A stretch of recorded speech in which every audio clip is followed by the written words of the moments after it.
Students, welcome back. Today we're going to be starting derivative and rate of change. All right, let's remember what we learned in algebra about tangent lines. So let's say we have this curve, right? And we want to find a tangent line, right? So a slope. We want to find a slope, right? So how do we do that? We're doing that as a rise over run, remember? So m between p and q is equal to rise over run. Okay, right, this is the definition of the slope of the function.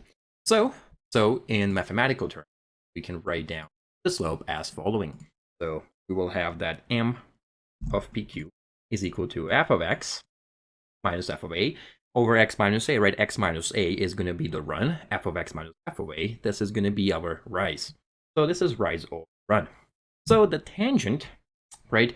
So essentially the slope, right? The tangent line to the curve at the point P, right? At point P is the line through P with the slope M, right? So that's going to be our first definition. Provided that the limit, right? This limit exists, right? So this is going to be the slope, right? The tangent here at point P, right? To be more exactly, as we approaching Q, right? As we approaching Q to P, we're going to be closer and closer, right? If you take a look at this line right here, right, we can do it. Also start approaching it closer and closer, right? So if Q goes closer and closer, eventually reaching the P. So once we add to P with the limit of x approaching A, we're going to have a perfect tangent line at that point, right? So that's a tangent line. Okay, that is perfect. So, okay, let's do one example here. So let's say we want to find an equation of the tangent line for a parabola, right? A parabola. So let's go ahead and do so example 1. So we have y is equal to x squared, and we're given a point P at 1, 1. All right, so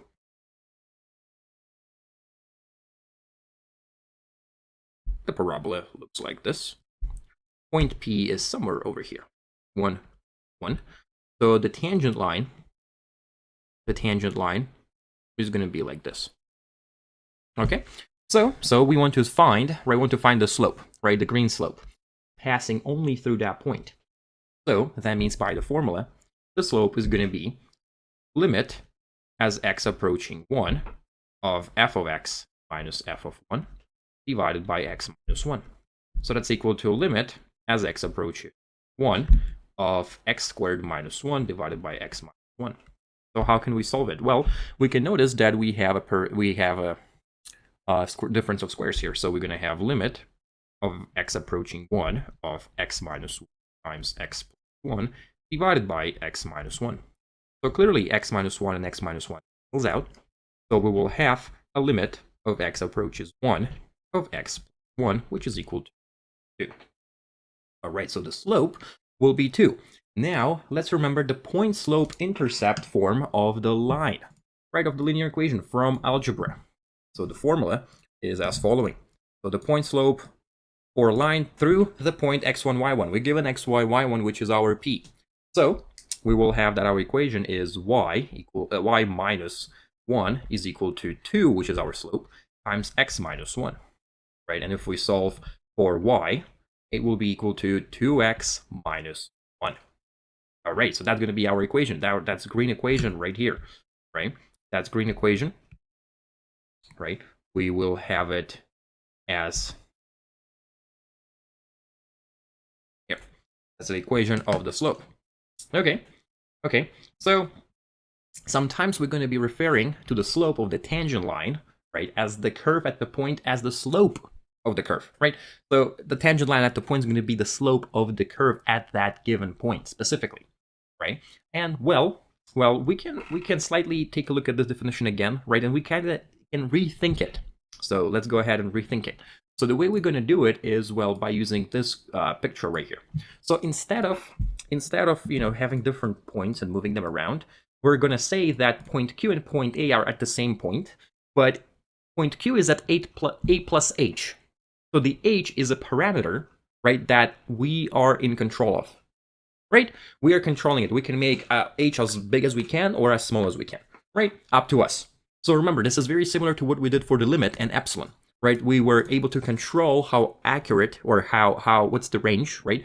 What's essentially the distance we can get our answer in. So we're doing the same thing for the tangent, right? So then, essentially, if we plug in, right? If we plug in into the MPQ, right? Remember, it was f of x minus f of a divided by x. See, but in this case, we will have f of a plus h minus f of a plus h minus a. So we will have f of a plus h minus f of a divided by h. So our slope, right, will look like this. So now we only depend on h, right? The h is our essentially control variable here. Okay. So, and what is our main goal? Our main goal in such case is to make sure that h is as small as possible to get as more accurate over red line t as possible, right? So, for example, let's go ahead and take a look at example 2. So, for example 2, we're going to have that we have f of x to be equal to 3 over x, and we're given a point 3, 1. Okay, so then by using the formula, the slope is going to be equal to, so now we're going to take a limit as h approaches 0, right? Because we want it as small as possible, but not exactly equal to 0 because we cannot divide by 0, but we're going to take a limit as h approaches 0 of this slope, right? So f of 3 plus h minus f of 3 divided by h. Okay, so now we're only going to have to work with the numerator. So let's take a look. We're going to have 3 over 3 plus h, right? Minus, so 3 over 3, that's 1, divided by h. Okay, let's simplify the numerator.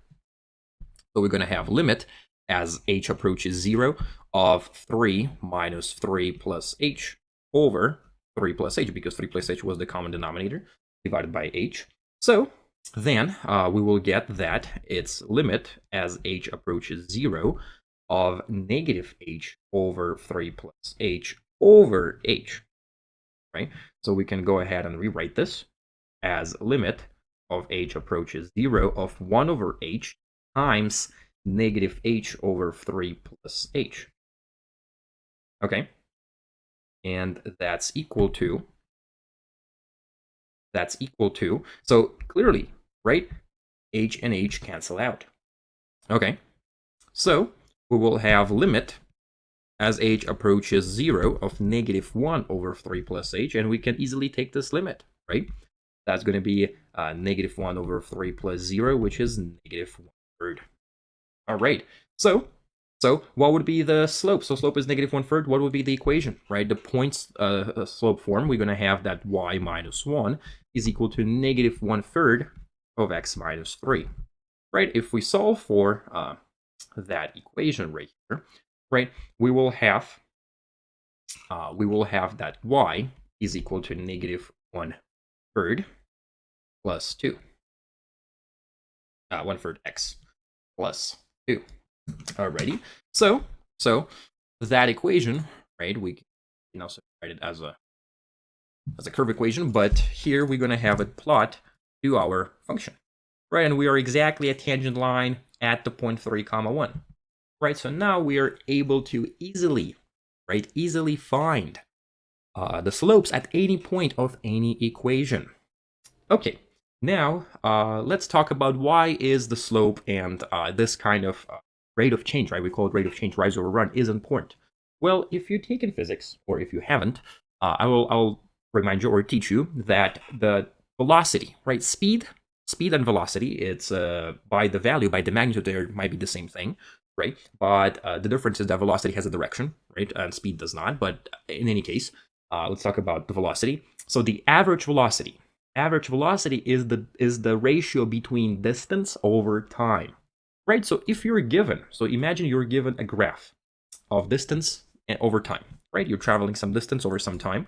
So turns out that the average velocity is displacement, which is the distance, right, over time. And well, on the graph, it will be the change in the function f over the time period that has changed, which is going to be h, right? And specifically, right, if we do the graph, turns out it's going to be exactly the same as we were working with, right? So we're trying to find the slope. So s is the displacement, or the distance traveled over time, right? So if we take the slope, if you find the slope of the line at any point, that's going to be the velocity at which you were traveling at the given moment. Okay, so that means the formula for velocity, if we know the position, right, is going to be the following. So velocity at point A, right, at time A, essentially, is going to be our formula for slope. All right, perfect. So let's see. We can do some of the physics equations. So as an example, let's go ahead and do this example here. So suppose that a ball is dropped from the upper observation deck of the CN tower of 450 meters above the ground. What is the velocity of the ball after 5 seconds? And how fast is the ball traveling when it's on the ground? Okay, so we need a little bit of physics. So here we have a free fall, right? A free fall. So we have a tower, we have a ground, right? So if we have an object falling downwards, the position is going to be related to essentially gravity, right? It's going to be 1/2 times gravity times time squared, right? That's going to be the relationship. This is one of the Newton's equations of motion, so related to the projectiles. So that means, so gravity in the SI units is going to be about 9 per second square. So that means our s of t, right, function of time, is going to be 4.9 t squared. Okay, so now if we use our formula for velocity, right, for part A, right, for part A, we're going to say, okay, well, b of, so essentially b of t is equal to limit as h approaches 0 of f of t plus h minus f of t divided by h, which is going to be equal to limit of h approaches 0 of 4.9 times t plus h squared, right? I have to plug in into the square. Instead of t, is going to be t h squared minus 4.9 t squared divided by h, right? So now we have to do a lot of simplifications here.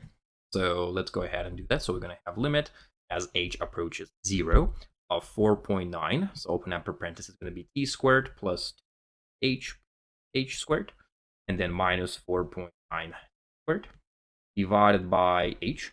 So now, if we're going to be simplifying and factoring out the 4.9, we're going to get limit as h approaches 0 of 4.9 times 2th plus h squared divided by h. So what else we can factor out? We can factor out h because it's a common term here. So we're going to have limit of h approaches 0 of 4.9 times h times 2t plus h divided by h. So here, our main goal always when you solve this limit, this kind of limit, we have to cancel out the denominator. So we cancel out the denominator, and it turns out that our limit just becomes limit as h approaches 0 of 4.9 times 2t plus h, which will end up being equal to, right, 9.8 times t. So now we have our velocity, right? V of t at any time t is 9.8 t.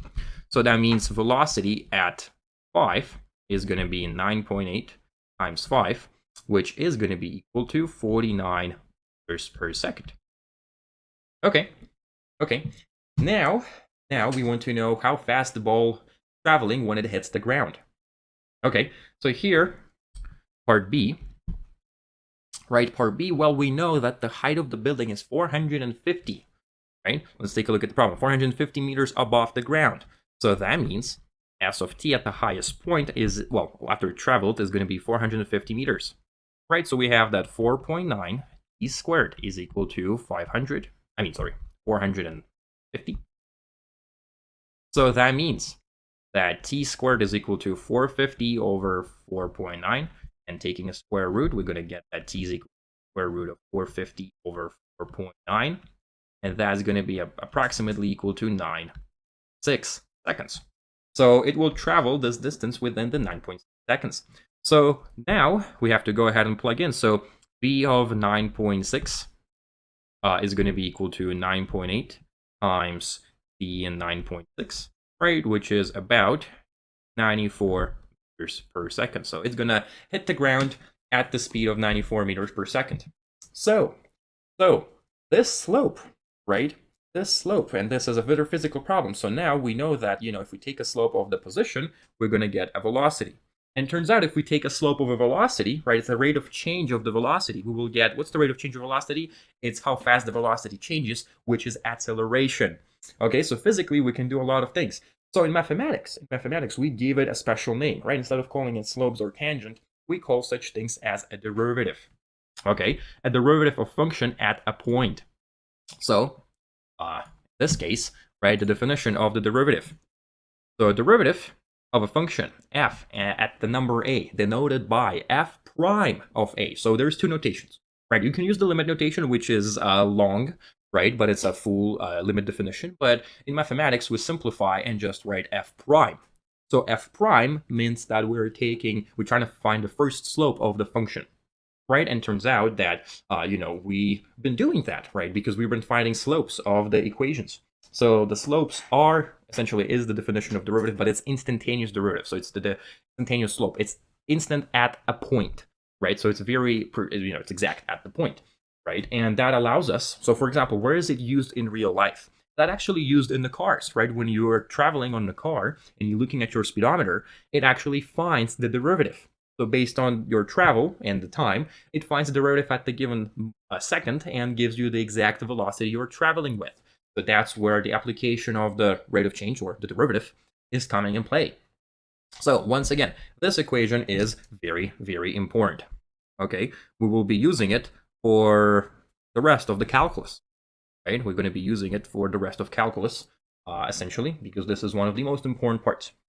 So now, right, the derivatives have laws, right? And then it's very similar to what the limits are. That's why we had to learn limits beforehand, because we can use the limits laws in order to find the derivatives. So, for example, right, if we're given a function, right, so let's go ahead and do example 4. So if we have f of x, which is equal to x squared minus 8x plus 9, and we want to find the general formula of a slope, so we have to find a derivative, right, a derivative. And let's find it at point A, right? We want to find x equal to a, right, derivative. So we're going to look for f prime of a, which is by definition is limit as h approaches 0 of f of a plus h minus f of a divided by h. Right, and so, well, now what do we have to do? We just have to plug in properly. So the hardest part about this, and the majority of students make mistake in it, is actually plugging it in properly, algebraically, right? Because, well, let's plug in f of a plus h. So limit of h approaches 0 of f of a plus h, it's actually going to be, so instead of x is going to be a plus h in the parenthesis squared, minus 8 times the parenthesis of a plus h, plus 9. And then minus f of a, which is a squared, parenthesis, minus 8a plus 9, all over h. So now, let's go ahead and open up this parenthesis and actually simplify the common terms. So we're going to have a squared plus 2ah plus h squared minus 8a minus 8h, 9, minus a squared plus 8a minus 9, all over h. So the like terms, so we see 8a cancel out, 9 cancel out, a squared, a cancel out.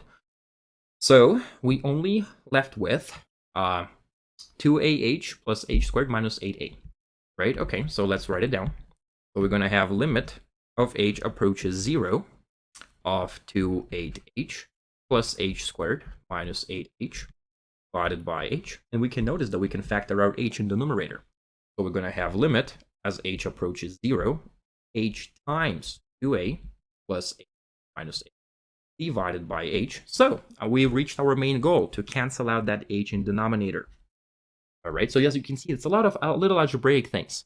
So that's why, you have to be prepared for, you got to go through algebra, through trigonometry, and through a lot of mathematical computations. Like, it's simple computations, but being able to follow through the process and correctly algebraically express the equations is the key thing to succeed in calculus. So that means we're going to have limit as h approaching 0 of 2a plus 8 minus 8. which will give us 2a minus 8. All right, so that means our derivative, right, slope at any point of f at point A, right, is dictating by this formula 2a minus 8, right? And well, of course, we can graph it, right? We can graph it at any point, right? So if we want to do a specific point, then we can do this graph. So graph right here. So it's a specific point, right? Rather than another arbitrary point, specific point of 3,6, right? But essentially that means x is equal to 3. So if we plug in, we will be able to find the point. So okay, so if we plug in, it's going to be 3 and 6 at the parabola, but at the slope is going to be slope of 2. Okay, so the tangent line, right? So the tangent line we can now rewrite by using a calculus term, right? So a tangent line to y is equal to f of x at point a comma f of a is the line through a comma f of a whose slope is equal to f prime of a and the derivative of f at a. So the most important part is now the slope can be written as following, like this, right? So instead of writing m, we can write f prime of a. So now we could use this calculus for us to find, right, the slope.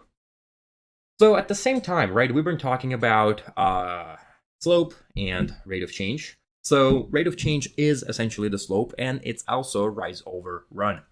So let's talk about the average rate of change, right? So let's talk about rate of change. So rates of change.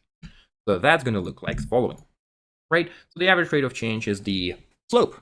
Instantaneous rate of change is the slope at the point exactly. Okay, so we can have, right, the rate of change, which written like this, right, through the delta. Delta implies the change, right? Delta y or delta x, this is what exactly what it means, right? And that's an average, right? This is what we get to do the average, because sometimes in the real world, in engineering and in science, we cannot really find instantaneous. We have to approximate by finding the average, right? The average. And of course, it's very nice if we can get instantaneous, because that means we might develop a good equation that describes the process that we're dealing with. But sometimes it's not the case. So, but instantaneous rate of change. So same formula, right? This is exactly the same thing, just slightly different in mathematical ways, right? That instead of h, we have delta x, right? x2 minus x1. So now I'm just doing it different, and I'm saying that x2 is approaching x1, right? Which is exactly the same thing, right? This is it's identical to limit of h approaches 0 of f of x plus h minus f of x over h. It's just two different perspectives, but it's exactly the same thing. It gives us exactly the same answer, right? So here for rate of change, we decide to use this because we are usually trying to do it on average, right? So and we essentially define the derivative as the instantaneous rate of change, right? So that's what the derivative. So the derivative f prime is the instantaneous rate of change with respect to x when x is equal to a. Okay, so perfect. Now that essentially would be it for the introduction to derivatives. So next time we're gonna dive into actually derivative of functions, and we're gonna develop some of the formulas and some of the key formulas for the derivatives. All right, see you students, and I'll see you all next time.